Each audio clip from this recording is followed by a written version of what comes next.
Nacional Experimental Simón de la Estamos Universidad iniciando Nacional. la grabación, profe. Ok. Avísame entonces cuando todo esté listo para comenzar. Ya Sí, ya podemos estamos iniciar. listos, ya estamos grabando. Perfecto. Ok, muy buenos días para todos. Bienvenidos, nuestros colegas, participantes, por supuesto, invitados especiales, profesores, facilitadores, investigadores, participantes y sobre todo nuestros colegas y participantes que se encuentran fuera de nuestras fronteras. Bienvenidos todos. Esto es una actividad bien importante para nosotros, es la primera actividad de la línea de investigación Filosofía de la Educación y Políticas Educativas en América Latina, que tengo el honor de coordinar. Y hoy es un día de gala, porque vamos a escuchar a nuestra querida amiga, colega, la doctora Yelixa Ramírez Díaz. Y nuestra querida Yelixa es nada más y nada menos, como pueden observarlo en su presentación, es analista del discurso, docente investigadora consolidada tipo 1 de nuestra Universidad Nacional Experimental Simón Rodríguez, también trabaja en la UCB, hace presencia en la Asociación Latinoamericana de Estudios Discursos, autora de la metodología metanoia, y de ahí es que surgen este interesante tema que nos va a disertar la doctora Ramírez en cuanto a que investiga sobre metanoia como un proceso metacognitivo de aprendizaje para la investigación desde su propia experiencia. En ese sentido, entonces, bienvenida a la doctora Yelitza Ramírez. Los micrófonos están para usted y siéntase como en su casa. Un placer Muchas tenerla, gracias, profesora. doctor Colombo. Muchísimas gracias por esta oportunidad que me da. Y bueno, le doy la bienvenida también a todos los compañeros, profesores, colegas, investigadores, estudiantes, egresados que están por acá que estoy viendo. Especialmente pues quiero agradecer a la línea de investigación por esta invitación que me hace, a la doctora Norgira Romero, nuestra directora del Núcleo de Posgrado Caracas, mi compañera del doctorado y casi que mi coautora en el libro de Metanoia. Le hago un especial reconocimiento a mi amiga, la doctora Norgira Romero. Bueno, ella conoce muy bien este tema. Por acá también está una estudiante que ya egresó de nuestro núcleo, María Francia González, que también pues me ha acompañado como estudiante en este proceso de construcción de esta metodología.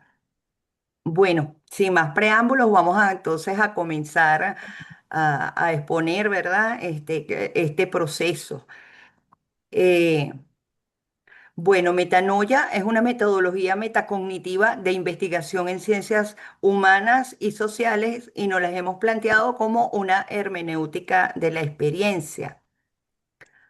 Metanoia viene etimológicamente, ¿verdad?, del griego meta, que significa más allá, y tiene una raíz o lexema, ¿verdad?, que es nous, que significa mente. Pero en este sentido, para los griegos antiguos, esta mente no es como la concebimos occidentalmente en nuestros tiempos, sino es más bien una combinación entre el alma y el conocimiento, ¿no? Se pudiera traducir hoy en día este término nous como el alma sapiente, el alma que sabe. Tú sabes que sabes, lo que pasa es que no estás consciente de que sabes, del aprendizaje que has adquirido a través de tu experiencia. Significa metanoia un cambio radical de percepción, conciencia o estructura mental que altera la forma en que una persona interpreta la realidad y actúa en ella. Entonces hay momentos en nuestra experiencia, en nuestra vivencia, en que se produce esta metanoia, que es una revelación, un cambio de perspectiva, una forma distinta de ver las cosas a partir de un rompimiento, de un quiebre, de un momento en la vida en que tenemos que cambiar la forma en que vemos y hacemos las cosas, porque lo que antes sabíamos ya no nos sirve para poder reconstruirnos, ¿no? Se interpreta entonces como un cambio de vida o una transformación del espíritu, permitiendo a las personas dejar atrás antiguos patrones y ver el mundo de una manera más auténtica. Metanoia habla de la transformación o conversión, entendida como un movimiento interior que surge en toda persona. En tiempos de los primeros cristianos se decía del que se encontraba con Cristo, que había experimentado entonces una profunda metanoia, bien sea Cristo como el personaje histórico o como las personas creyentes que se encuentran con esa presencia de Cristo en un momento crucial de sus vidas, ¿no? Donde tienen que tomar la decisión de vivir y de vivir de una manera diferente, como sinónimo de revelación divina o epifanía. Por ejemplo, en las ciencias administrativas surge un autor que utilizó este término metanoia y lo planteó también como un método de aprendizaje educativo y de transformación también en las ciencias administrativas, en las organizaciones empresariales, ¿no? Este autor es Peter Senge, el autor de La danza de los signos, de la quinta disciplina, y lo planteaba Senge como captar el significado de metanoia es comprender lo que significa aprender en relación con la metacognición. Es un cambio de enfoque para Senge, ¿no? Un cambio de perspectiva a otra, lo que a su vez está en relación con la percepción. Hay otros autores, como por ejemplo Carl Jung, que en la psicología analítica veía la metanoia como un intento de la psique de superar una crisis, permitiendo al individuo construir una nueva identidad o perspectiva sobre la vida tras un quiebre significativo. Jung veía en la metanoia una oportunidad de crecimiento, donde la oscuridad lleva a la luz y se pasa de una vieja forma de vida a una nueva y mejorada. Incluso llegó a plantear que hubo una especie de metanoia global tras los horrores de la Segunda Guerra Mundial, sugiriendo un intento colectivo de la transformación. Y en estos momentos en que la humanidad está viviendo tanta incertidumbre, estamos frente al fake news, a la incursión poderosa de la inteligencia artificial, este, probablemente atravesando una situación de una posible tercera guerra mundial, ¿verdad? Este es un término que nos toca y que nos interpela en este momento. Entonces, bueno, para Jung se conecta con el concepto de individualización, donde la persona integra partes de sí misma, incluida la sombra, para volverse un ser más completo. Es un proceso donde el individuo debe construir algo nuevo a partir de los fragmentos de su pasado. Bien, en lo personal, como profesora de metodología de la investigación y de todo lo que es el eje de investigación, tanto en la Universidad Central de Venezuela como en la Universidad Experimental Simón Rodríguez, yo me encontré con dos dificultades, ¿no? Eh, Tanto en los estudiantes y las estudiantes que se inician en metodología, como los que ya están en proyecto de grado, están viendo seminarios de investigación, y es encontrar un tema novedoso, encontrar un tema que verdaderamente se conecte con sus intereses, con su realidad, un tema que les movilice porque realmente quieren aprender algo, quieren aportar algo. Y la otra dificultad es la de pensar y escribir la ciencia, ¿no?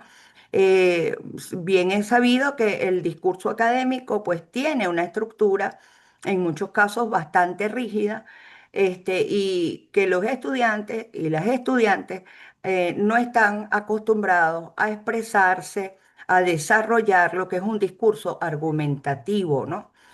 Cómo presentar de una manera lógica, coherente, secuenciada, una propuesta, un trabajo, una tesis. Entonces, bueno, en ese sentido, también Metanoia surge desde la experiencia en principio, pues con dos productos escriturales, ¿no? Entonces, bueno, son muchos los temas susceptibles de investigar que hemos vivido de cerca o nos han afectado directamente. Allí, una de las principales propuestas de Metanoia es justamente que a partir de ciertos ejercicios que ya voy a mencionar, pues estos estudiantes puedan conseguir esos temas, ¿no? Esos temas que se conecten con su realidad y que la universidad no puede estar de espaldas a la sociedad, no puede estar de espaldas a nuestra realidad. Entonces no se trata de temas que ya han sido muy, muy tratados, muy trabajados, hacer un trabajo de grado para que recoja polvo, ¿verdad? En una biblioteca, sino temas que realmente respondan desde el punto de vista epistémico a lo que es la innovación del conocimiento en nuestras universidades y desde su pertinencia social, pues también respondan a las duras y crudas realidades que estamos viviendo los seres humanos en este tiempo.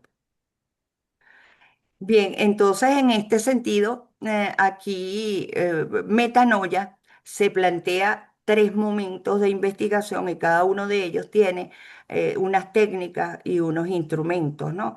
Aprender, desaprender, reaprender.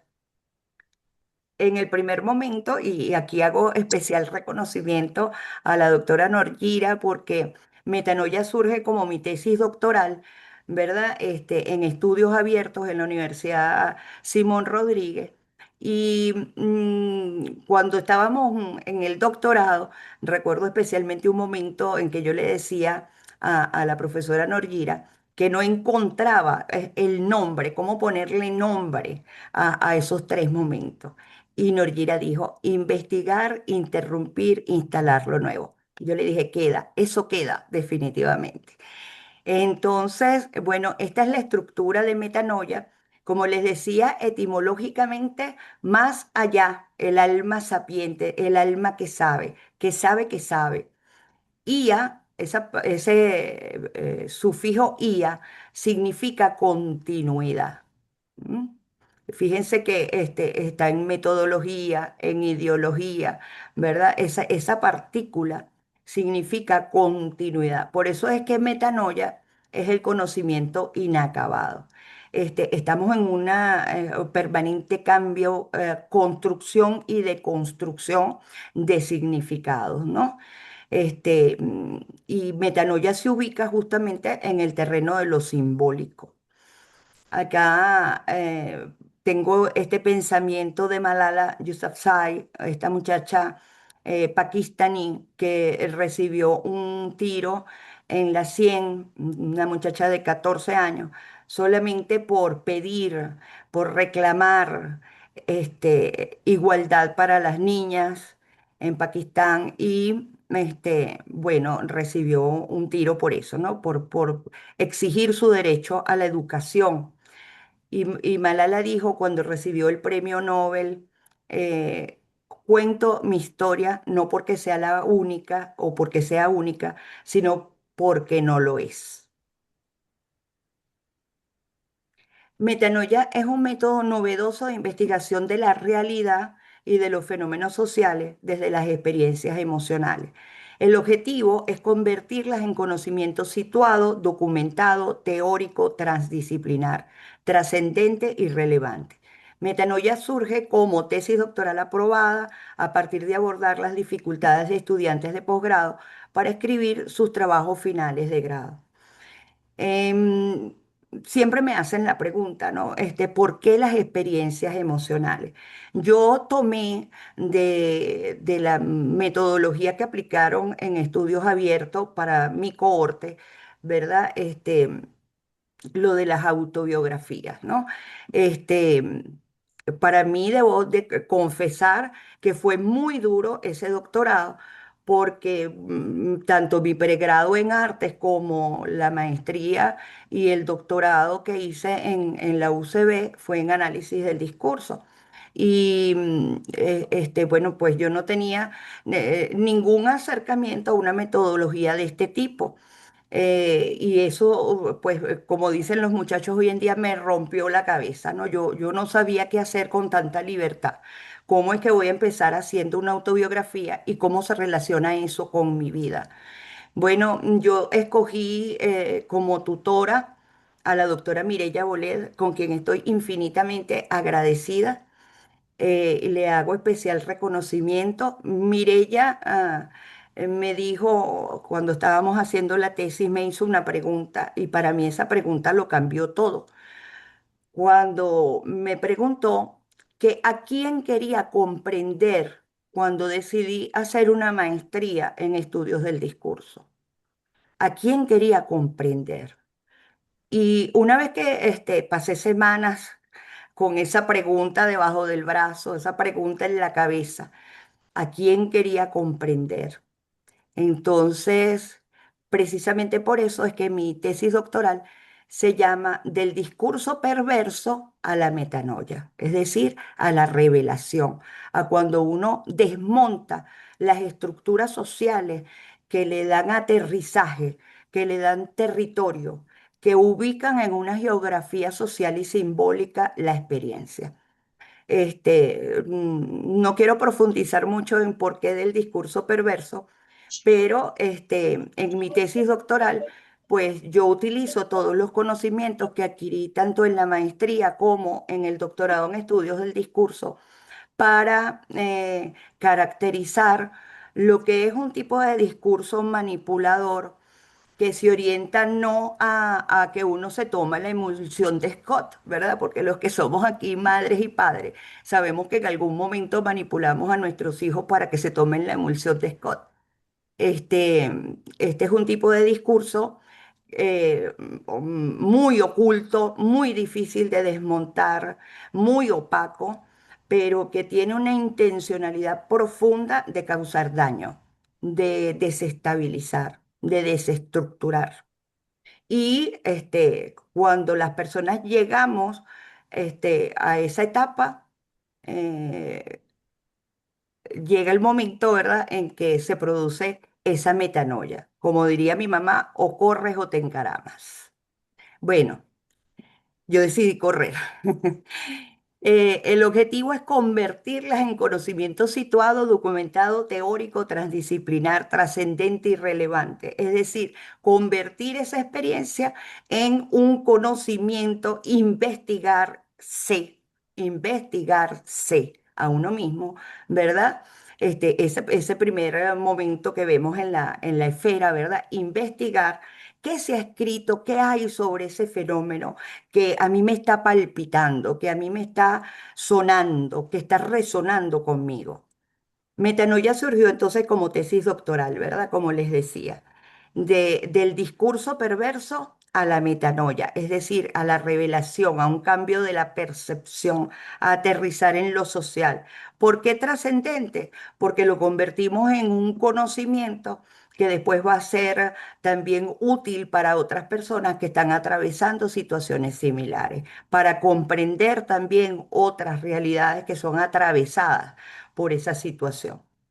La autobiografía de las experiencias emocionales y el metarrelato constituyen los dos primeros productos escriturales de los estudiantes. El tercero es el anteproyecto.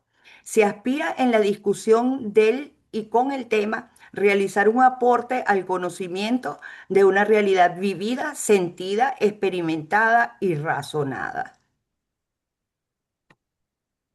no como algo individual y aislado, sino como decía precisamente Malala, cuento mi historia porque no solamente le pasó a ella, sino que le ha pasado a otras personas, ¿no? Entonces, ese primer producto escritural es la autobiografía de las experiencias emocionales. Lo que yo le incorporo a la metodología de estudios abiertos es justamente la experiencia emocional, porque lo emocional es aquello que no solamente forma parte de nuestra cognición, sino que lo hemos aprendido, ¿no? Hemos aprendido a ciertas emociones relacionadas con ciertas experiencias. Entonces, bueno, se trata de trasladar, ¿verdad? Ese momento que ha quedado archivado, que ha quedado registrado, asociado a una emoción, a un significado, de ubicarlo en la geografía social, cultural e histórica y ofrece un material documental para la investigación social. Al mismo tiempo, deja ver la naturaleza de las relaciones interpersonales con los otros involucrados en el relato. Entonces, esa autobiografía también reporta la aparición de otras personas que han cumplido roles, que han estado en grupos, que tienen creencias, actitudes, valores que representan un momento histórico y cultural, ¿no? A una sociedad. Entonces, en esa autobiografía, ¿verdad? Es un discurso del que emergen categorías que caracterizan los procesos cognitivos y sociales, tanto individuales como colectivos, en los que se inserta la experiencia y las condiciones materiales y simbólicas de la producción textual. Bueno, aquí los estudiantes hacen la pregunta, ellos se encuentran igual que como yo estaba en el doctorado, en un principio perdidos, no están acostumbrados a una clase de metodología de esta manera. Se hacen la pregunta, bueno, ¿y qué tienen que ver mis emociones con la investigación? Porque la academia nos ha preparado, ¿verdad? Nos ha condicionado justamente a que la ciencia es objetiva, que la ciencia hay que separar el objeto de estudio de nosotros. Nosotros no tenemos nada que ver con el objeto de estudio, debemos ser racionales, objetivos, ¿verdad? Y hoy, bueno, la evolución de la fenomenología, ya Husserl lo decía en su momento, ¿verdad? Los fenómenos se presentan a la conciencia, ¿no? Y es desde nuestra propia percepción, desde nuestra propia óptica, que vemos los fenómenos, que leemos esos fenómenos, que le atribuimos significados, ¿no? Bueno, entonces, metanoia como puntos clave tiene lo metacognitivo, consciente de que estoy consciente, es decir, enfrentar un proceso de investigación desde la conciencia de que estoy consciente.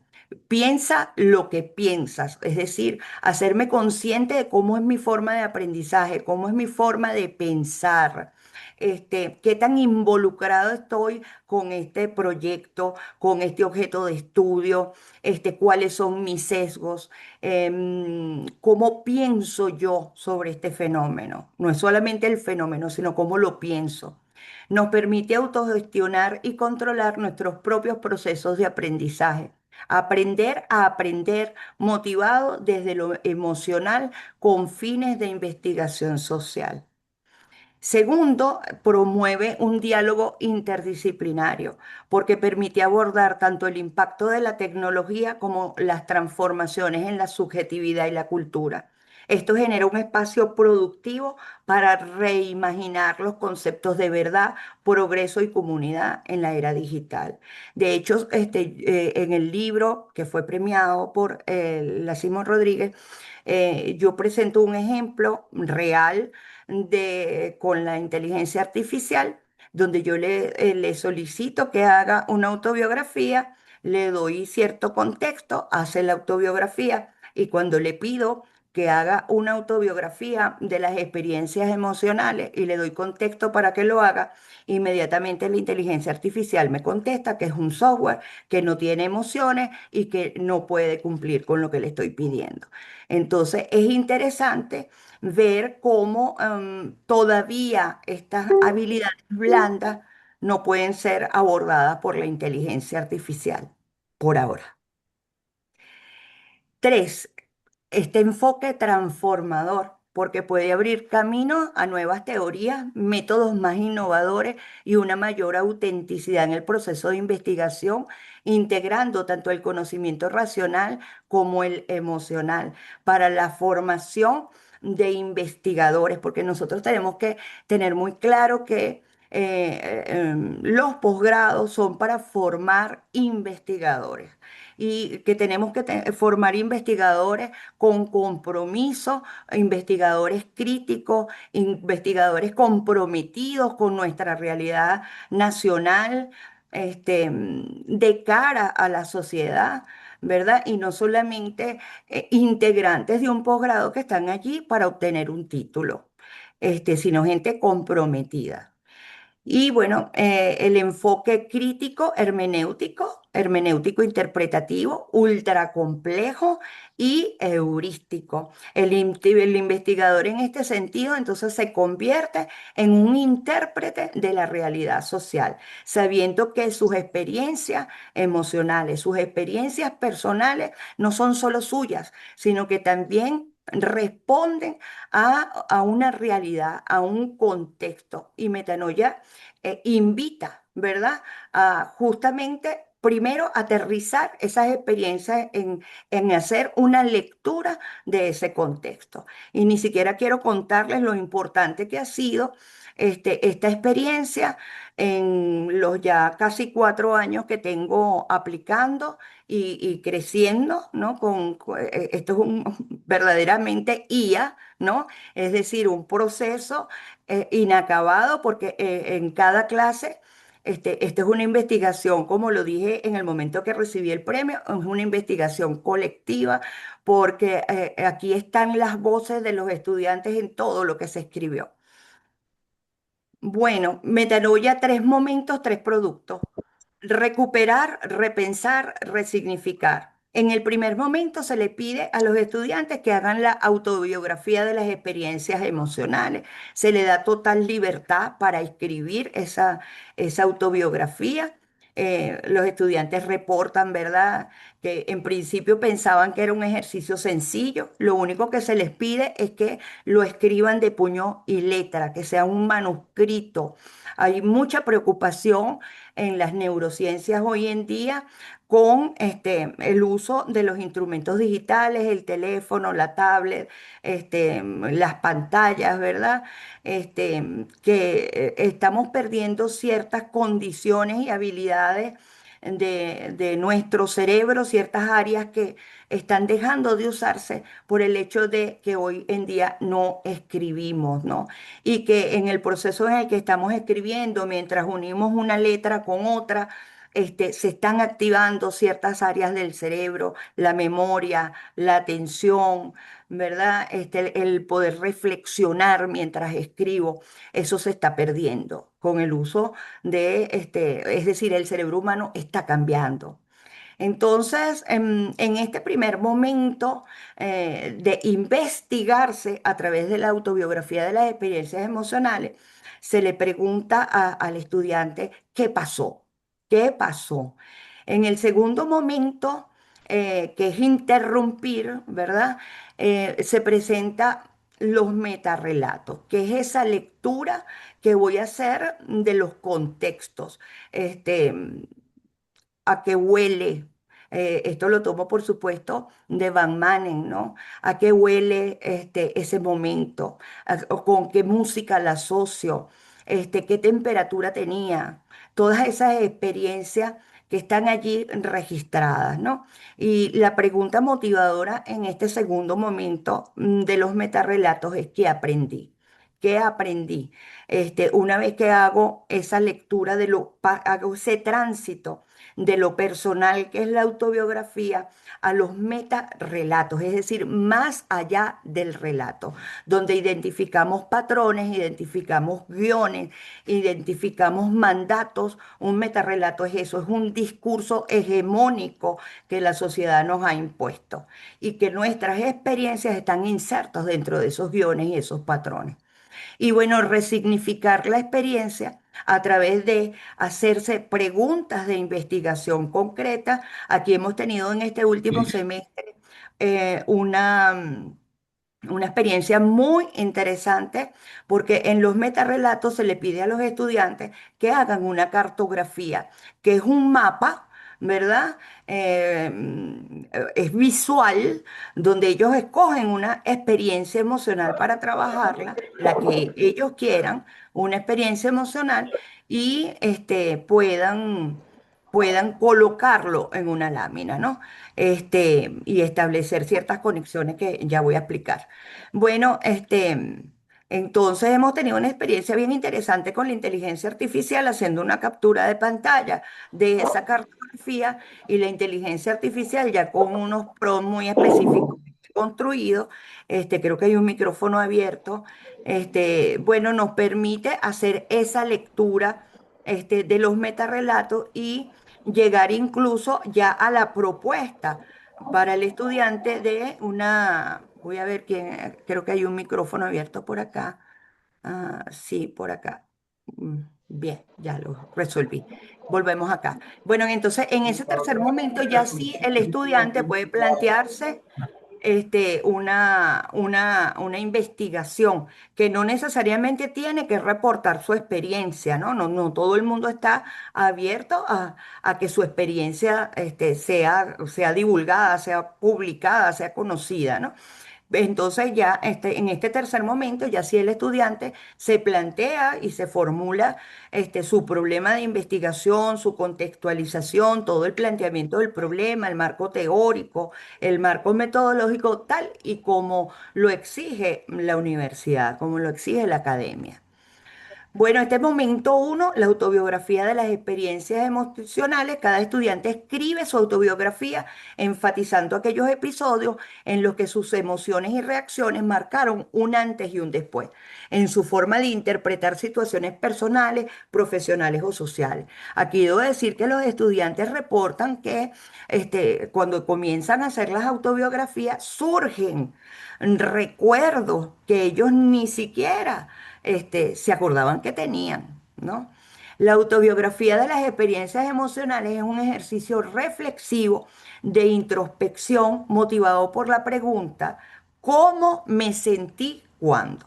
Entonces, aquí también se le facilita a los estudiantes una guía que yo llamé de las 7 áreas emocionales, es de mi autoría, para ayudarlos también, ¿verdad?, a identificar en esos momentos esas emociones. Los estudiantes reportan, bueno, que cuando están haciendo la autobiografía han llorado, han decidido que no pueden continuar, lo retoman, vuelven a reescribir. Tengo estudiantes, como es el caso, por ejemplo, de una estudiante mexicana que está haciendo su tesis doctoral y ella es psicóloga jurídica, trabaja en tribunales. Y entonces, ella decidió, después de comenzar a escribir la autobiografía, que necesita volver a terapia porque ella pensó que tenía cosas resueltas que no las tiene resueltas. En este primer producto escritural, los estudiantes escriben sus autobiografías enfocándose en aquellos eventos, sucesos, momentos o situaciones límite. Dice Roger, sí, o situaciones límites que le marcaron emocionalmente para posteriormente hacer una selección de uno de estos eventos que trabajarán razonadamente en el metarrelato. Entonces, ya pasamos al segundo momento, ¿verdad? Donde ya no es lo emocional, sino es lo razonado. Vamos a razonar sobre esos discursos sociales. Ujú. Ajá, por acá hay otro micrófono abierto. Bueno, momento dos, el repensar. La pregunta aquí es, ¿qué aprendí? Es el tránsito de lo personal a lo social. Como les decía, estos metarrelatos, ¿verdad? Son discursos hegemónicos, globalizantes y normativos, incluso normalizantes. Estos son los discursos que nos llevan, por ejemplo, a juzgar, a tener creencias, actitudes frente a determinadas personas, determinadas situaciones. Por supuesto que estos metarrelatos están cargados de ideología, ¿no? De ideología de la cual a veces ni siquiera estamos conscientes y que le dan significado y sentido a la experiencia. Es una conversión tomando, ¿verdad?, de metanoia como teológicamente es su origen, es una conversión epistemológica del sí mismo. Estos metarrelatos son discursos socialmente compartidos e interiorizados, han formado parte de nuestra socialización, de nuestra formación, que han definido lo que se debe sentir, pensar, hacer o callar. ¿Mm? Entonces se trata de incentivar al estudiante de metodología a reflexionar en la razón que está detrás de la razón. Hay estudiantes, nunca se me olvidará, una estudiante de la Simón Rodríguez en metodología que estaba en ciencias administrativas y haciendo su autobiografía, ella descubrió por qué razón había tomado administración, por qué estudiaba administración. Y ella contaba que en su experiencia, como ella lo recuerda, ¿verdad? Su mamá despilfarraba el dinero y que por esa razón habían pasado mucho trabajo ella y sus hermanos.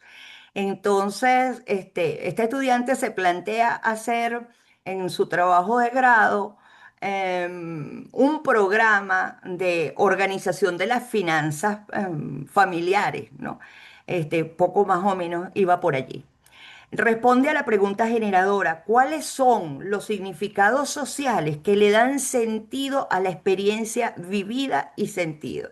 Bueno, debo decir que lo de los metarrelatos no es tan fácil como parece, ¿verdad? Cuando entonces uno se da cuenta a que ha respondido, ¿verdad?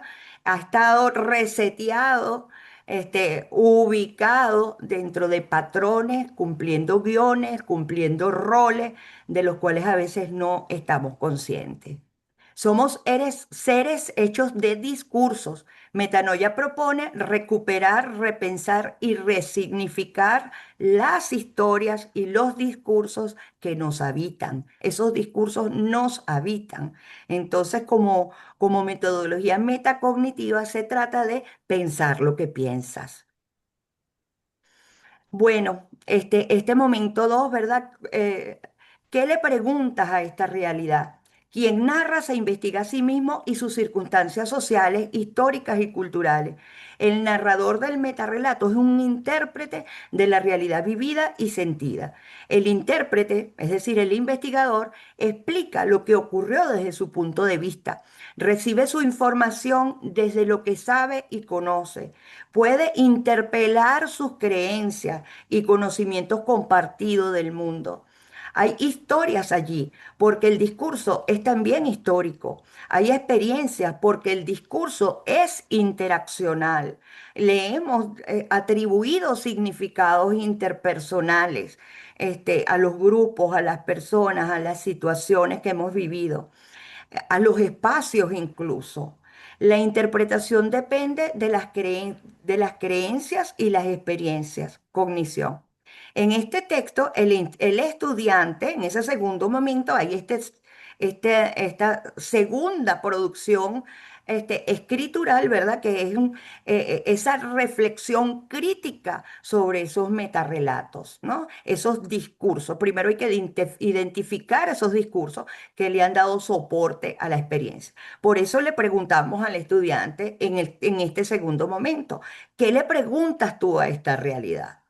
En este texto, el estudiante, intérprete de la realidad, busca información, antecedentes, datos, indaga el conocimiento acumulado sobre este fenómeno, no para repetirlo, sino para dar un aporte valioso. En este segundo momento de los metarrelatos, ¿verdad? Es cuando a partir de estos instrumentos como la cartografía de los sentidos emocionales y sociales, la escritura de ese pequeño ensayo crítico sobre los metarrelatos, pues llegan a ese segundo momento de la esfera que es interrumpir.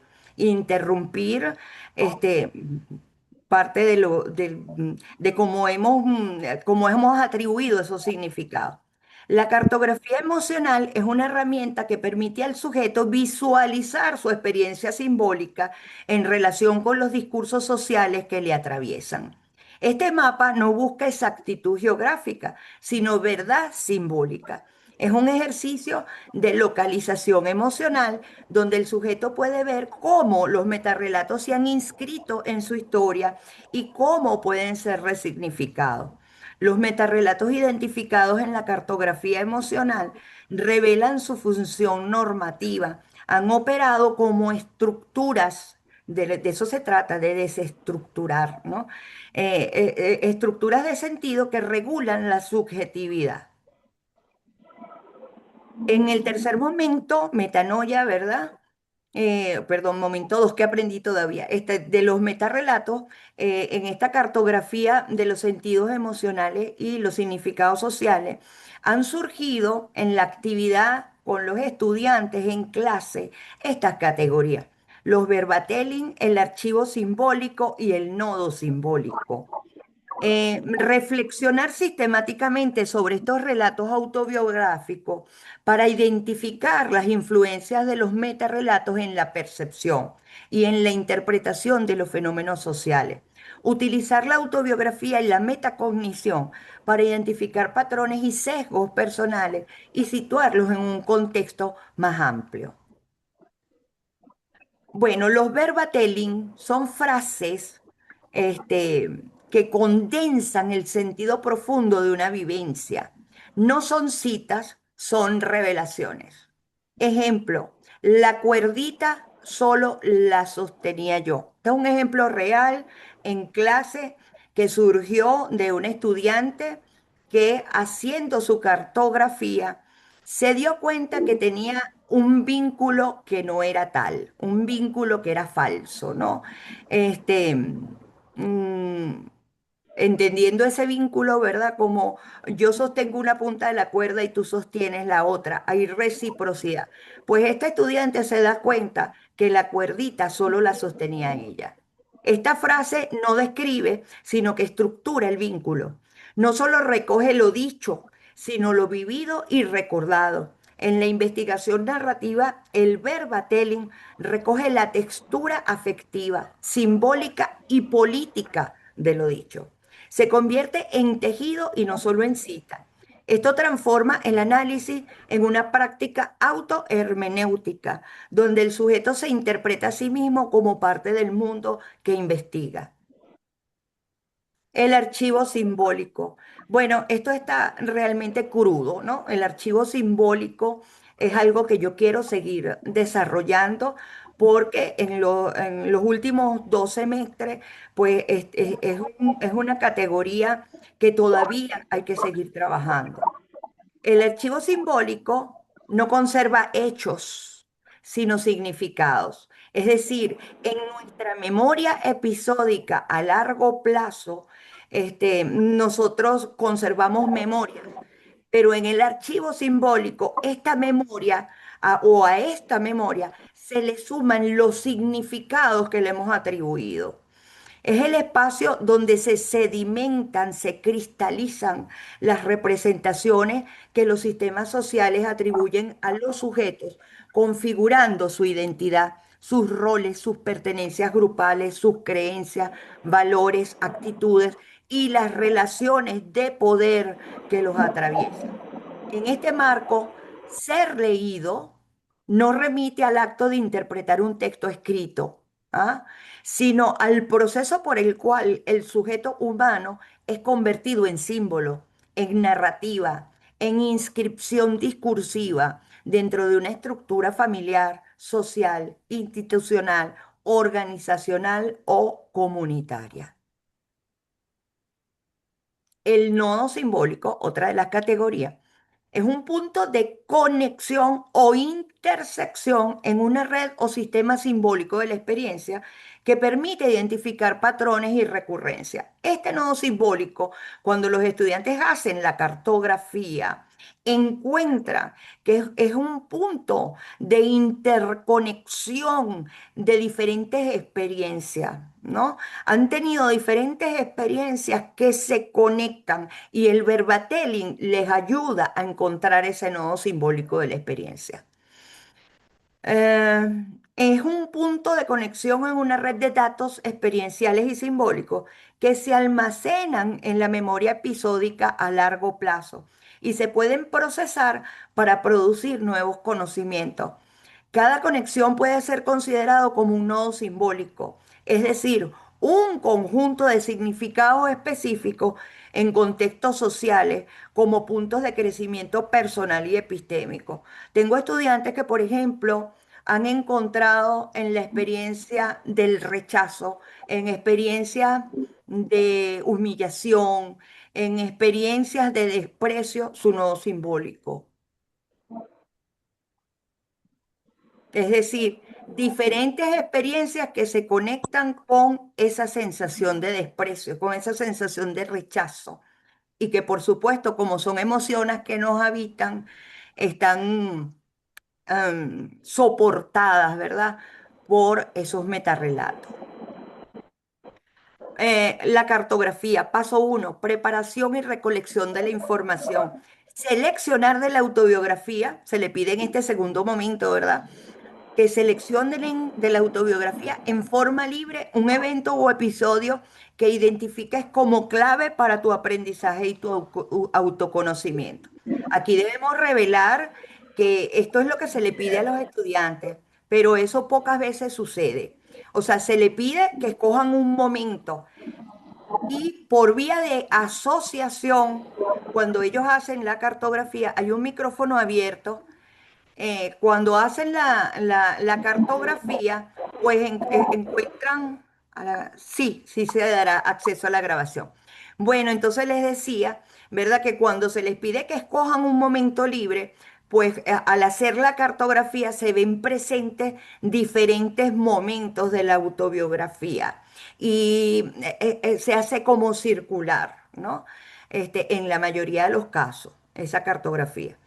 Eso se da por vía de asociación. El archivo simbólico se activa desde el mismo momento que las personas empiezan a escribir la autobiografía. Y cuando están haciendo esta cartografía, ya ese archivo simbólico está objetivando de una manera racional, ¿verdad? Ubicar en ese mapa conceptual, en esas imágenes, esos nodos simbólicos. Bueno, el nodo central es el centro de tu lámina. Dibuja una figura, puede ser un círculo o una burbuja, y escribe en ella una palabra o frase, es decir, el verbatelling, que represente el propósito de tu mapa. ¿Mm? Aquí, por supuesto, estos verbatelling surgen también del archivo simbólico, son frases que me han dicho o que he recogido del contexto social, a veces son refranes, ¿no? Este, a veces es una posición que ella fija la persona cuando está haciendo la cartografía, y que de alguna manera representa ese momento de interrumpir. He visto cartografías que dicen hasta aquí, no más, por ejemplo. A ver. Bueno, paso 3, creación de ramas para cada evento significativo. Dibuja las ramas desde el nodo simbólico central, dibuja líneas o ramas que se extiendan hacia afuera. Cada rama representará un evento significativo que hayas identificado en la etapa de recolección. Etiquetado de eventos. Al final de cada rama, escribe el nombre del evento o una frase clave, verbatelling, que lo identifique. Por ejemplo, estudiar y luchar. Esto surgió en una clase. No te llenes de muchachos. Uno se siente como muy sola. Ejemplos reales tomados de clase. Paso 4, asignación de emociones a cada evento.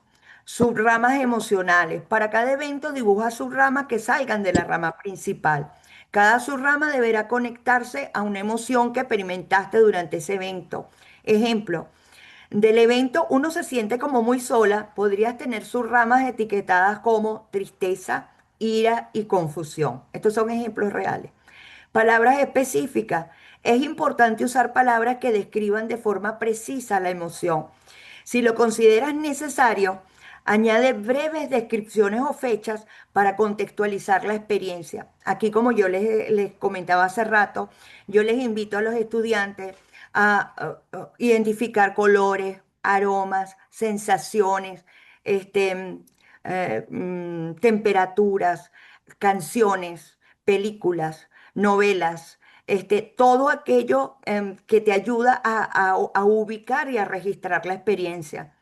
Código de colores. Puedes usar distintos colores para diferenciar las emociones.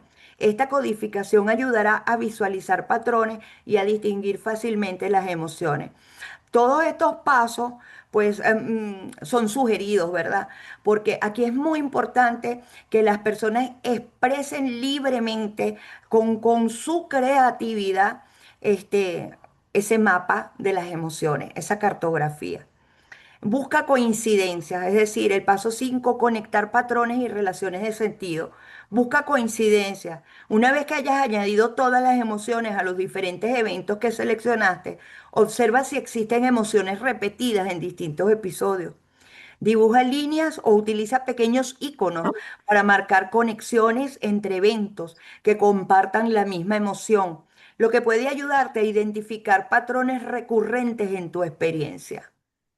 Notas adicionales. Aquí recuerdo un estudiante de la Simón Rodríguez justamente decir que su vida ha sido un duelo. Notas adicionales. Considera la posibilidad de añadir notas o comentarios, ¿verdad? Tipo memos, memos analíticos, al lado de algunas ramas para resaltar reflexiones importantes o cambios en tu forma de enfrentar esas emociones a lo largo del tiempo. Paso 6, reflexión y sistematización. Uno, revisión global. Tómate un tiempo para revisar todo el mapa. Esto definitivamente no se puede hacer corriendo. A veces un semestre se nos queda corto para el proceso, porque como se tocan áreas tan sensibles, experiencias que nos han marcado, los tiempos académicos, ¿verdad? Ponerle, bueno, la autobiografía es para tal fecha, el metarrelato para tal fecha, la autobiografía para tal fecha, el compartir en el aula estas cartografías. Algunos estudiantes hablan de su experiencia, ¿verdad? De la cartografía, de su experiencia personal. Otros hablan de la cartografía sin querer describir muy profundamente la experiencia personal. Sin embargo, siempre se les dice a los estudiantes, ¿verdad?, que el aula es un espacio de respeto, es un espacio sagrado, que no estamos allí para decirle a nadie que cometió un error o que así no debe ser, porque cuando hacemos eso, hay un micrófono abierto, cuando hacemos eso, cuando nosotros juzgamos, cuando criticamos, cuando le decimos a los demás cómo debió ser su experiencia o qué debió haber hecho, estamos hablando desde nuestros propios metarrelatos, desde esos discursos que nos habitan, que hemos adoptado. ¿Ah? Bueno, pregúntate qué emociones aparecen con mayor frecuencia. ¿Qué eventos fueron cruciales para cambios importantes en mi forma de pensar o sentir? Síntesis. Escribe un breve resumen señalando los patrones identificados y posibles interpretaciones sobre cómo influyen en tu autoconocimiento y en tu proceso de aprendizaje. ¿No? Este es entonces ya esa entrega de el metarrelato, ¿no? Como segundo producto escritural. Esa lectura simbólica del contexto social, histórico y cultural en el que se dio la experiencia. Ya no nos movemos entonces, como decía, de lo personal a lo social. ¿Cuál es la aplicación a la investigación? Este mapa emocional no solo te ayudará a visualizar tu experiencia personal, sino también servirá como primer insumo para identificar temas y preguntas de investigación. Podrás, por ejemplo, relacionar patrones emocionales con fenómenos sociales o culturales en contextos disciplinares específicos, lo que generará oportunidades para identificar metarrelatos que le dan sustento a la experiencia social en tu futura investigación. Este momento 3, resignificar. La pregunta motivadora acá es ¿qué propongo? ¿No? ¿Qué necesito aprender para dar sentido a la experiencia? ¿Cuál es el objeto de estudio en esa dimensión ontológica? ¿Desde dónde puedo mirar este fenómeno? Desde la dimensión epistemológica. ¿Cómo puedo mirar lo mirado para comunicarlo a otros? Lo metodológico. Sentir los sentidos, pensar lo pensado, resignificar lo interpretado. Este cruce entre lo subjetivo y lo colectivo facilita la identificación de fenómenos de investigación relevantes y pertinentes, proponer nuevos marcos teóricos o reinterpretar los existentes, dando cuenta de la complejidad de la experiencia humana desde una perspectiva más plural y dinámica. Y bueno, ya por último, para cerrar y darles el derecho a ustedes de palabra, ¿verdad? Y a nuestro moderador, el doctor Colombo, pues este pensamiento que está en mi tesis doctoral y también en el libro, los discursos van y vienen, tienen historia, hacen cosas, construyen realidades, identidades, también crean ficciones o falsifican el pensamiento. Los discursos están en el aire, cargados de ideología, caen en la tierra y la fecundan, levantan muros y también los tumban, crean virtudes, fortalezas y también tentaciones, crean vidas y también las arrebatan, atraviesan las mentes y las almas, polinizando árboles que darán frutos, algunos buenos y otros malos, muy malos. Este pensamiento es mío, está en la tesis doctoral. Y bueno, quiero terminar ya recordando a un estudiante, Cristian Arrieta. Cristian empezó metodología en la Simón Rodríguez, en las secciones comunes, en gerencia del talento humano. Después de haber hecho metanoia conmigo en el primer semestre, decidió cambiarse a asesoramiento y desarrollo humano, a la maestría en asesoramiento y desarrollo humano. Y recuerdo la última clase de metodología en ese semestre, Cristian decir, metanoia, profesora, es una historia de éxito. Yo le pregunté, ¿por qué tú dices eso, Cristian? Claro, profesora, porque a pesar de todo lo que nos haya pasado en esta vida, somos triunfadores. Estamos aquí haciendo una maestría y yo comprendí que Dios siempre estuvo conmigo. De manera que metanoia, desde su origen etimológicamente, ¿verdad? Histórico, teológico, cristiano, del que se encuentra con Cristo, pues cumple también su propósito. Bueno, paso a la sala para compartir con ustedes, escucharles. Gracias, doctor Colombo, por esta oportunidad tan maravillosa.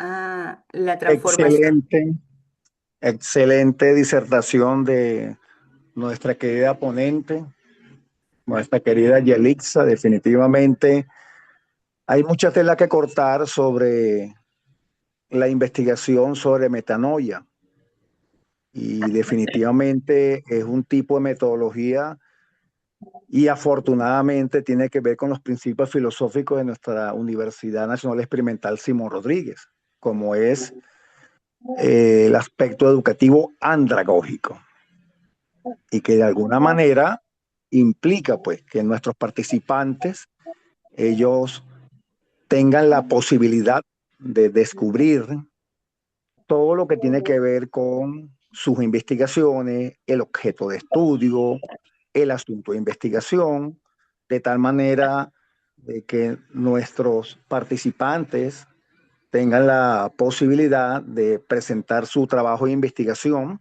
en forma exitosa. Definitivamente metanoia es otra forma de ver la investigación a partir también de esa carga emocional del investigador y por supuesto de todos los actores sociales, si lo vamos a llevar desde el punto de vista cualitativo, o de los individuos o muestras, si lo vemos desde el punto de vista cuantitativo, tiene que ver con esa otra forma distinta de investigar. Yo quiero felicitar y dar las gracias a nuestra invitada especial en el día de hoy, la doctora Yelitza Ramírez, por su excelente disertación, y también la quiero felicitar porque es capaz y tuvo esa agudeza femenina que la caracteriza de colocarse en el canto de la moneda. Sabemos que una moneda tiene la cara y el sello, pero ella se colocó en el canto de la moneda.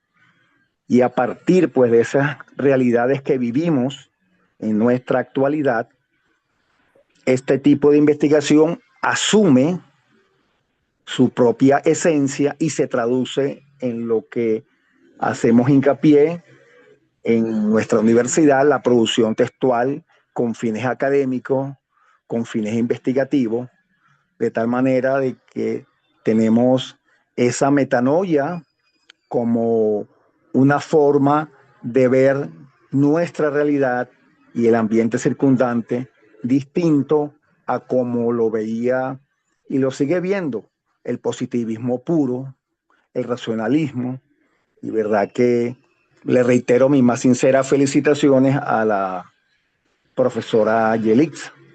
En este sentido, se abre entonces el ciclo de preguntas, aportes para nuestra disertante. Bienvenidos todos.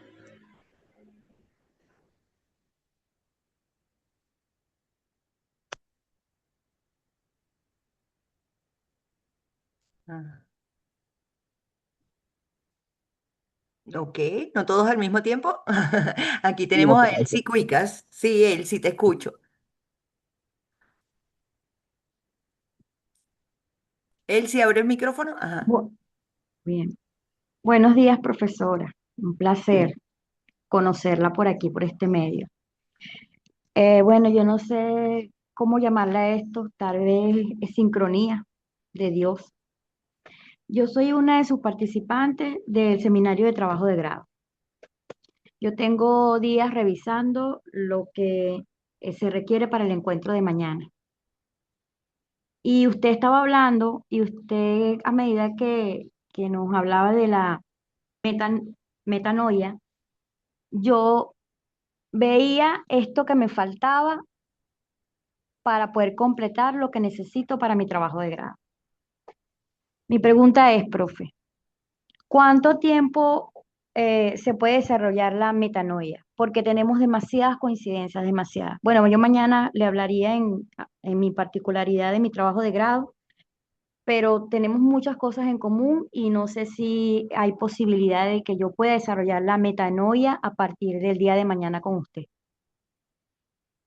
Bueno, Elsie, fíjate que ahorita está comenzando el semestre en la Simón Rodríguez, ¿no? Hoy justamente tenemos clases de metodología. Yo te podría invitar, ¿verdad?, a que te integres como oyente en metodología y están los estudiantes ahorita comenzando con esa autobiografía de las experiencias emocionales, con ese primer momento de autoinvestigarse, ¿no? De empezar a escribir y tú me preguntas cuánto tiempo.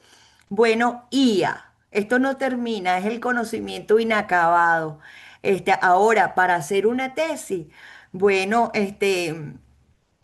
una vez que tú sigues esos dos primeros momentos, ¿verdad?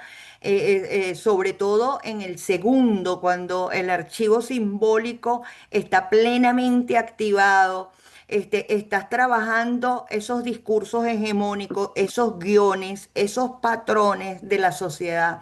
Cuando te haces consciente de que estás consciente en ese momento razonado, ya tú allí te haces preguntas de investigación, ya tú allí detectas qué es lo que tú quieres investigar.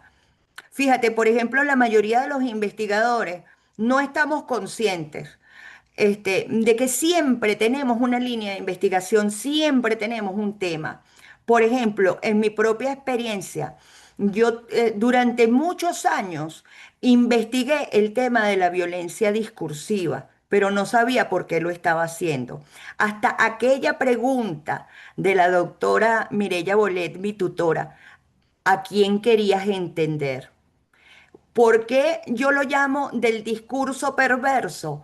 Bueno, justamente en ese segundo momento, cuando me doy cuenta, porque eso es la metacognición, darse cuenta, cuando me doy cuenta que he estado caminando en un territorio minado, ¿verdad? Y decido interrumpir. Y yo digo, yo quiero aprender de esto, cómo se manipula así a las personas. Y entonces, eso no tiene nada solamente que ver con relaciones interpersonales. El discurso perverso está en la política, el discurso perverso está en las redes sociales. Cuando, por ejemplo, aparece una noticia de una niña que fue violada y en los comentarios se preguntan, bueno, pues, ¿dónde estaba la niña? ¿Por qué la niña estaba sola? ¿Dónde estaba la mamá? Es decir, en ningún caso aparece el violador. Siempre la víctima tiene la culpa. Eso es discurso perverso de nuestra sociedad. Poner el foco del discurso en la víctima y no en el agresor, por ejemplo. ¿Te contesté, Elsie? Sí, profe, me contestó y bueno, en cuanto pueda me gustaría entonces estar allí como oyente. Bueno, en un rato, porque tú estás en el grupo del seminario, yo te tengo agregada, ya te voy a pasar el link de la clase de hoy y puedes estar allí como oyente, puedes ver las clases grabadas, porque también están grabadas en el Classroom, ¿verdad? Yo subo los videos y entonces, bueno, te integras y empiezas a hacer metanoia. Roger, Gracias, profe, gracias. a la orden siempre. Hola profesora, ¿cómo estás? Muy buenos días, Hola, un mi bello saludo. tesista. ¿Cómo está? Un placer como siempre poder escucharla y poder absorber todos esos conocimientos que usted transmite. Más allá que una pregunta, es para felicitarla por todo lo que hace y continúa haciendo en avance continuo. Y como lo dijo, tesista, ahí vamos con todo. Dios quiere, con el favor de Dios, ya este año salimos de eso. Profe, de Ya verdad casi que listo en última corrección. Gracias, Roger. sí. Roger, porque su trabajo de grado de la maestría en asesoramiento y desarrollo humano es un trabajo que también viene de su experiencia, ¿verdad? De cómo tú te reconstruiste de un momento difícil, ¿no? Donde o corres o te encaramas. Sí, es como lo digo yo, como marca personal, ¿no? Hay que liberar ese potencial humano para poder tener, como quien dice, ese empuje, continuarse y seguir día a día con lo que queremos hacer en este momento y a dónde queremos llegar. Y todo eso ha sido llevado de la mano gracias a usted, profesora Yelis. De verdad Gracias, que Roger. es Un un aplauso. abrazo, Dios te bendiga. Amén. Gracias. Irvisa. Buenos días, profe, y a todos los presentes. Bueno, yo soy cursante de la maestría en gerencia pública. Efectivamente, esto me dio, esta ponencia me dio como sentimientos encontrados porque yo me inicié con un poquito como como, como nerviosa, si hacía en gerencia de recursos humanos o en gestión pública.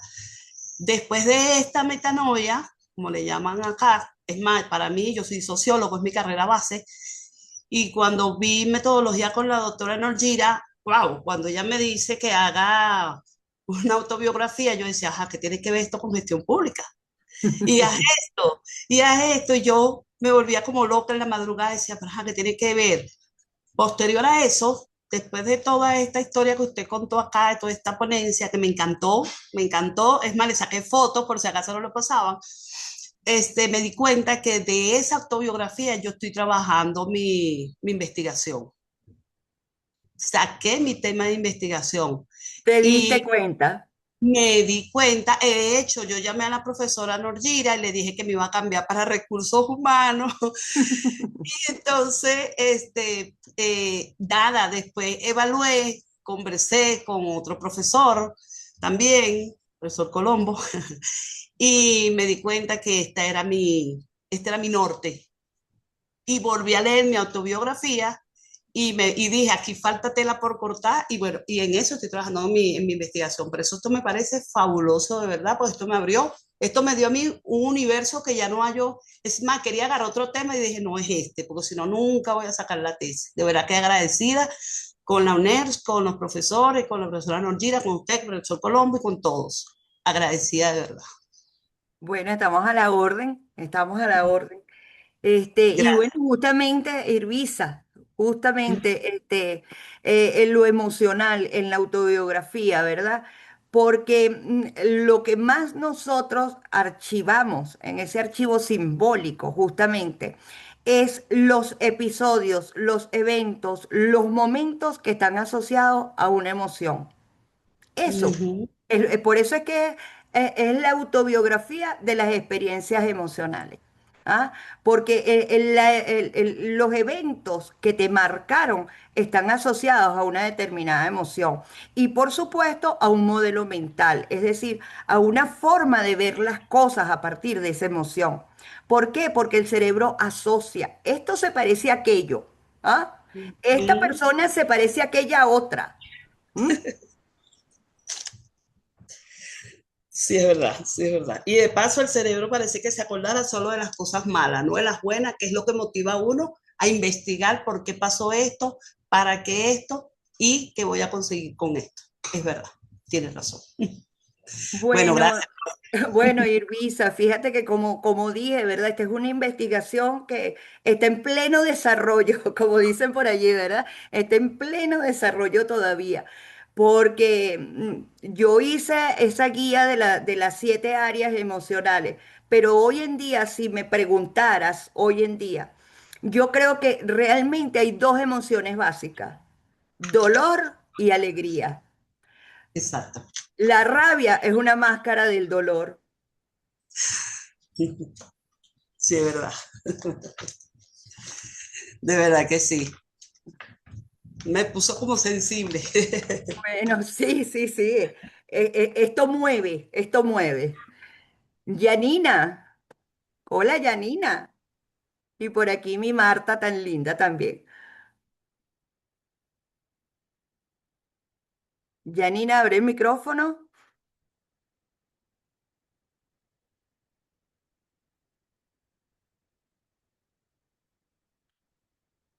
Yanina. Ahora sí me escuchan, Ahora ¿sí? sí, sí, sí, sí. Bueno, buenos días a todos.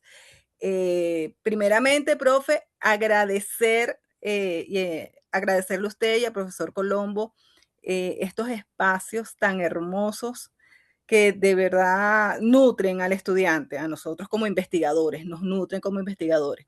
Y felicitarle a usted por haber creado este método eh, tan innovador en muchas cosas, porque es muy fácil hacer una revisión bibliográfica para sustentar un trabajo de investigación, pero cuando esa revisión bibliográfica está inserta en ti, en tus vivencias, en tu ser, en una autobiografía, para mí eso me parece muy difícil, porque reconocer aquello que te mueve, aquellos sucesos que te marcaron y que te sirven ahora para generar una investigación. Profe, eso es difícil. Todos, yo creo que confrontarse, revisarse, confrontarse con todos esos sucesos, o sea, no es muy fácil. Porque, como le decía la compañera anterior, nosotros olvidamos las cosas buenas, ¿no? Y muchas veces nos centramos en esas cosas negativas, en las sombras, diría Jung por ahí. Pero Mm, aprender a integrar esa sombra, o sea, sacarle como el provecho, como lo positivo, y que sea de base para generar un conocimiento que ayude a otro o que esté al servicio del otro, eso me parece maravilloso. Entonces, gracias, profe, por esto. Me encantaría estar en la clase como oyente. Por favor, porque yo estoy, el profesor Colombo sabe que yo tengo problemas ahorita con definir mi objeto de estudio. Entonces, Bueno, bueno, me Janina, gustaría. escríbeme ahora y te paso el link de la clase, ¿sí? Y ahí Ok, te tenemos como felicitaciones. oyente. Claro, sí, profe, como oyente. Gracias, profe, Oyente gracias, profesor Colombo. participante, fíjate, cuando digo como oyente, es Claro, porque no estás en la lista de esta cohorte, ¿verdad? claro, Pero pues, sí, vas a ser participante, no es que no puedes hablar. claro. Es que aquí uno participa, quiera o no quiera, profe, porque esto lo mueve mucho a uno. O sea, uno no puede quedarse como neutro. Como decía la compañera anterior, uno sale movido, que fue lo que pasó aquí. Gracias, Bueno, y profe. fíjate, Janina, para la gente que me hace la pregunta, ¿verdad? ¿Cómo se pasa de la experiencia emocional, de mi vivencia, a un trabajo de investigación? Pues aquí mismo lo tienes, porque el ejemplo está aquí mismo en esta metodología. Por ahí tiene Norgira la mano levantada, que conoce perfectamente la experiencia, ¿no? La experiencia personal que me llevó a esta metodología. Este, y hoy en día doy gracias a Dios por esa experiencia, porque está esta metodología de metanoia. Y fíjate que en ningún momento he echado el cuento de la experiencia. Aquí está la metodología. ¿Ves? Bueno, Marta y luego Norgira.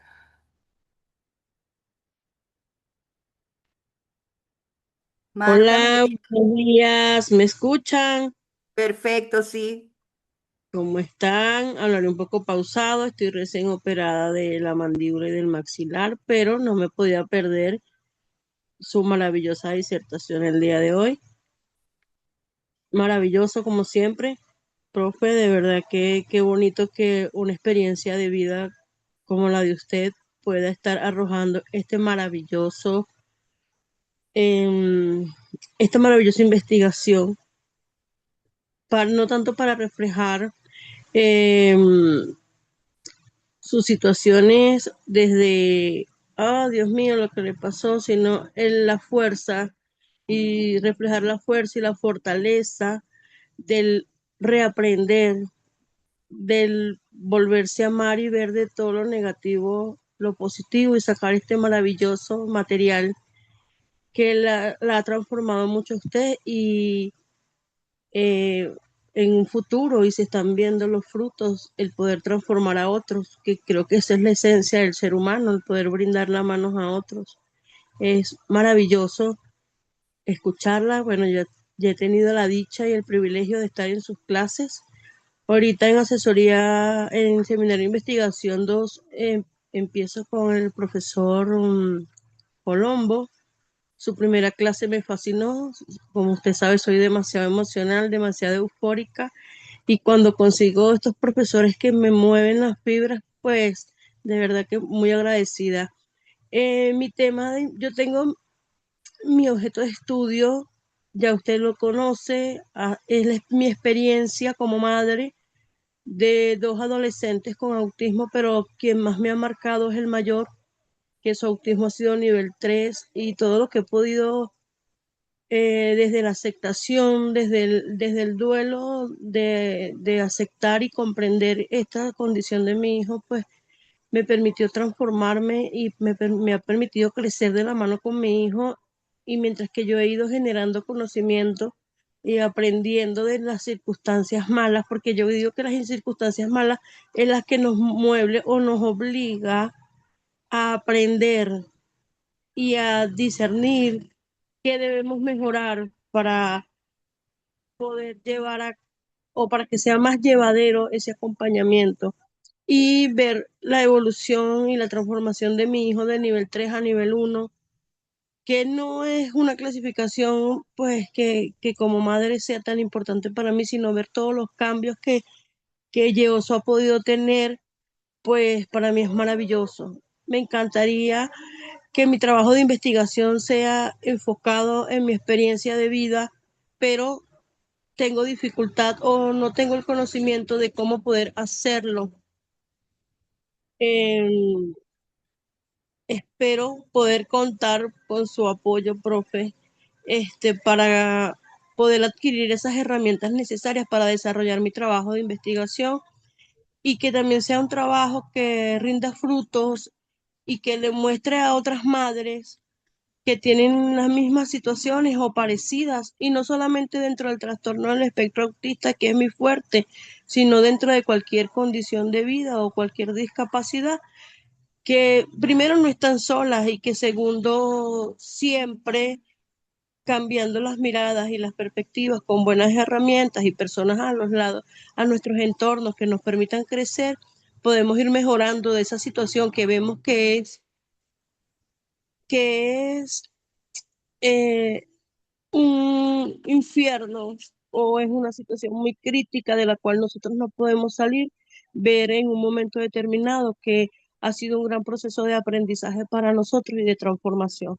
De verdad, muchísimas gracias por siempre estar y siempre brindarnos esas herramientas y sobre todo con esa pasión, porque considero que un docente debe inspirar, debe apasionar a sus estudiantes, de sembrar esa semillita para que siga creciendo y se propague a medida de que nosotros vamos adquiriendo y vamos enseñando a otros. Y eso es lo que usted ha hecho hoy y lo que ha venido haciendo durante su tiempo en el que yo he podido estar. De verdad complacida el día de hoy y bueno, espero contactar a la profesora porque qué mejor que usted tiene esas herramientas para yo, desde su experiencia, que no es la misma mía, pero es como una estructura, es como si fuese el mismo transitar, ¿no? Desde lo malo a ir saliendo y viendo los bonitos frutos de eso y voltear atrás y decir, bueno, lo logré. En estos momentos, pues usted lo ha logrado y qué maravilloso, la felicito muchísimo. Y bueno, profesora, un gran abrazo y feliz día para todos. Gracias, Marta, gracias por tus lindas palabras. Yo te invito a empezar a escribir esa autobiografía enfocada en tu experiencia con tus hijos. Este, Porque allí está lo que aprendiste, lo que estás aprendiendo y que no estamos solos, Marta. Así como tú misma lo dijiste, no estamos solos. Un metarrelato normatizante es hacernos creer que estamos solos, porque aislados somos más fáciles de dominar, aislados somos más fáciles de controlar.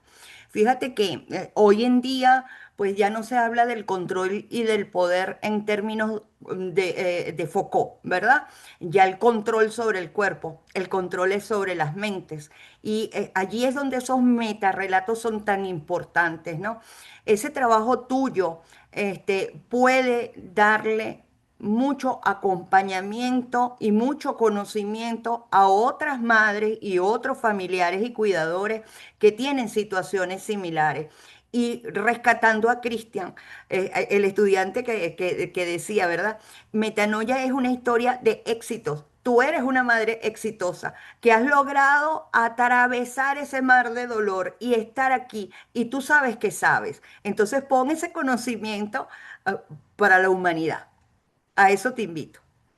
Mi querida Norgira, mi coautora.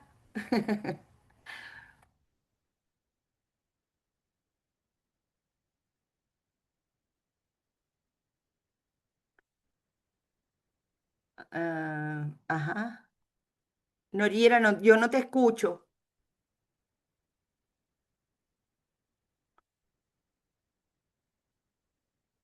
No, ahora Ahora sí, ahora sí, ahora no.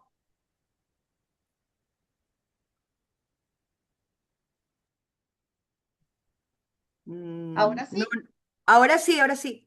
Ah, perfecto. Hola, buenos días. Buenos días. Saludos a todas y a todos. Súper agradecida con el profe David y la línea de investigación adscrita al núcleo y de parte de todas nuestras autoridades, de parte de la rectora, de la decana, del mío propio y de todo lo que quienes estamos en el núcleo, les mandamos un fuerte y caluroso abrazo y aplauso hoy a nuestra querida Yelixa también por esta presentación, porque yo aquí escuchándola, yo decía, es que cada día se supera ella misma.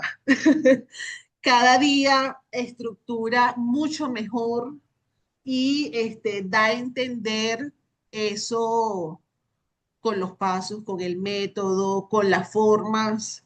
Y de verdad te felicito grandemente porque has logrado que algo tan complejo para los demás lo presentes de una forma, pero tan maravillosa y tan clara, que te has convertido en una experta comunicadora de las ciencias, para que independientemente del campo, del área donde nos estemos desempeñando, podamos aprovechar este método que nació y tiene sus años, y eso quiero que nos quede hoy un aprendizaje para las demás personas, que hoy lo mostró la profe Yelixa, pero en total honestidad, que después del punto final y presentación pública de su tesis doctoral, que salió muy bien, ahí como que se inició,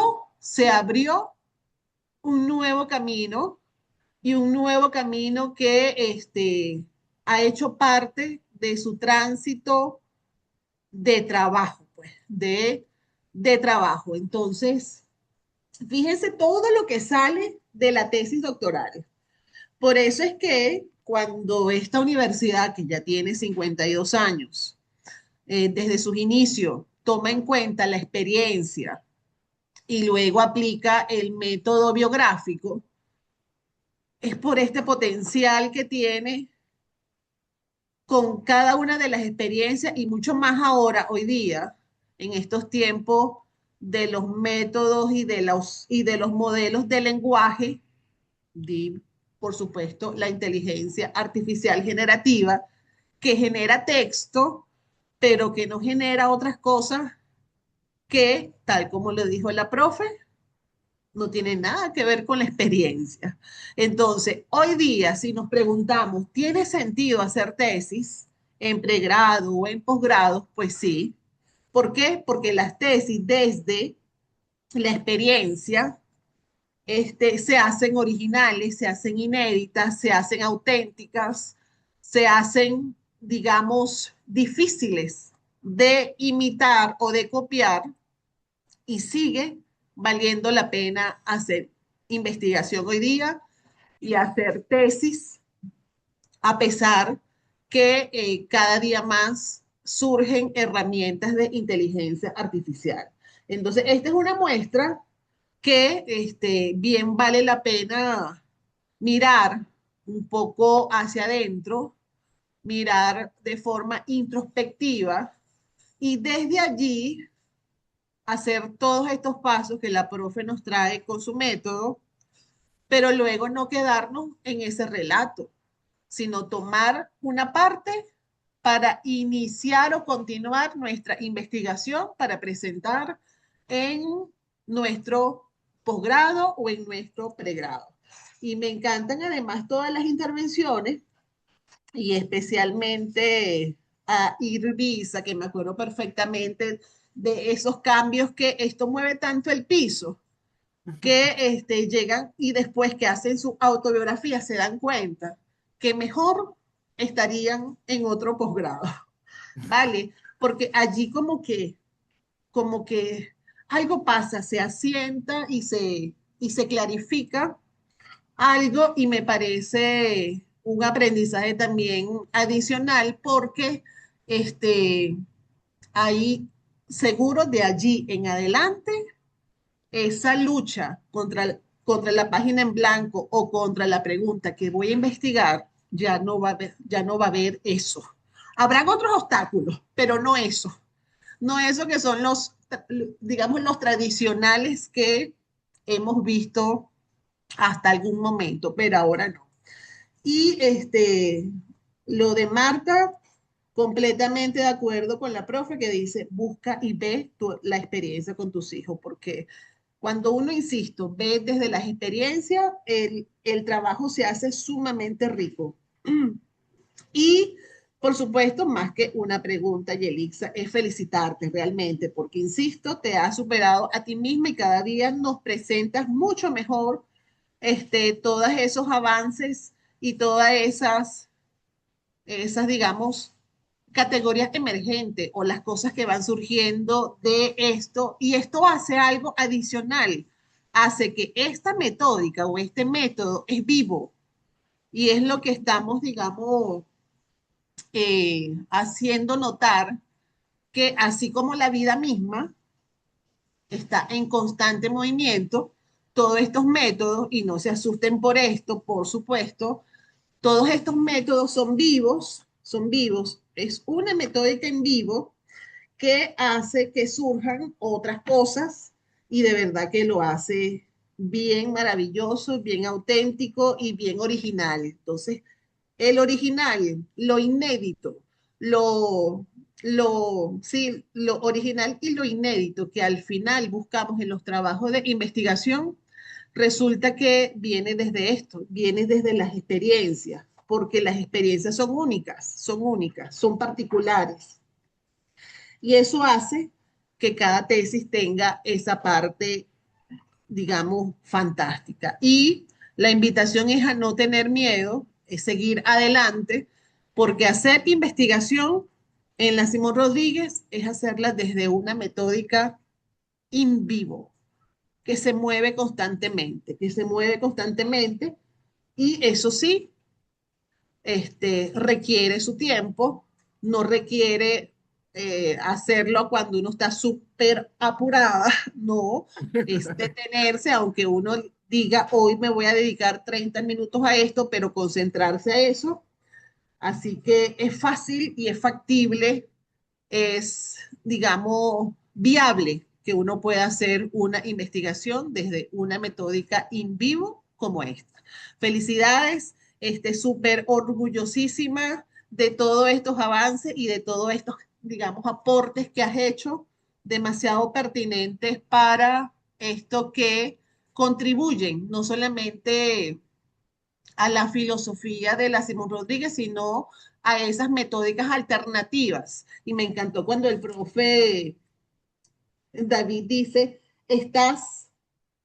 no estás en ninguna de las dos caras de la moneda, estás en el canto, porque sí estamos buscando esas cosas alternativas que enriquecen muchísimo toda esta perspectiva y además que ya tienes un legado, profe Yelixa, ya has construido tu legado. Y nuevamente felicitaciones por haber ganado el concurso. Tienen que leer ese libro en lo que salga ya listo, publicado. Y bueno, vienen muchísimas cosas más muy buenas. Un gran abrazo y un abrazo a todas y todos. Y muchísimas gracias, profe David. Bueno, hasta aquí. Gracias, Norgira, gracias. Wow. Bueno, profe David, usted dirá. Excelente, excelente los aportes y la participación de nuestra audiencia, que definitivamente siempre hay algo que decir frente a una disertante de primera línea con esa otra manera distinta de ver la investigación. Y como lo decían muchos de nuestros participantes, mueve piso. Definitivamente es una forma distinta de investigar, donde rompe el paradigma de lo lineal y le da cabida a toda esa metodología emergente que van surgiendo en la medida que profundizamos un poco más la forma de investigar. Quiero agradecer a todos ustedes por su participación, su asistencia, las inquietudes y respuestas que hemos tenido de parte de nuestra excelente disertante, la doctora Yelixa Ramírez. Obviamente queda invitada continuamente, las puertas están abiertas, no solamente en nuestra universidad, sino en la línea de investigación que yo coordino, y hay otra línea de investigación que por supuesto también la vamos a invitar. Y quiero agradecer a la profe Norgira, nuestra directora, y a las autoridades por haber, nos dieron pues eso, o me dieron esa gran oportunidad de presentar una línea de investigación adscrita a la maestría en asesoramiento de desarrollo humano, donde tengo el placer de compartir también con Yelixa.